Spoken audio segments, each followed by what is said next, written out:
নমস্কার বন্ধুরা, এই পুজো মণ্ডপটি হচ্ছে এই নেতাজি স্কোয়ার চাকিতে যে ক্লাবটি কিনা এই চাকি মোড়ে অবস্থিত।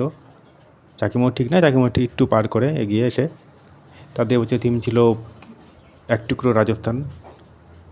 রাজস্থানী শিল্পকলাকে তারা যাতে পুজো মণ্ডপে উপস্থাপনা করেছিল। দেখো তোমরা, খুব সুন্দর, খুব রোদ উঠেছিল সেদিন যেদিন এই পুজো মণ্ডপগুলো পরিক্রমা করতে গিয়েছিলাম।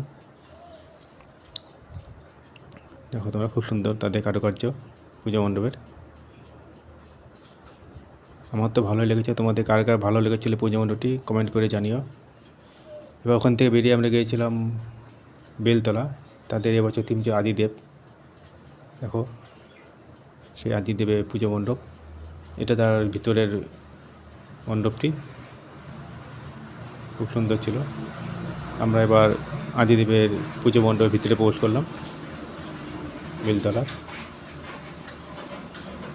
ওখান থেকে আমরা গিয়েছিলাম, এটা বিকেল দিকে, ভারত ক্লাব ও ব্যায়ামাগার। খুব সুন্দর ছিল পুজো মণ্ডপটি তাদের।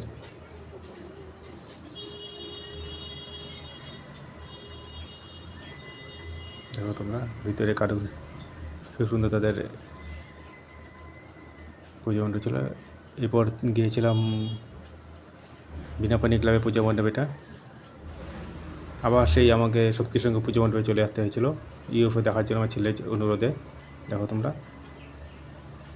এই নিয়ে দুদিন আমার পুজো মণ্ডপটি পরিক্রমা করতে হয়েছিল ইউএফও দেখার জন্য। সব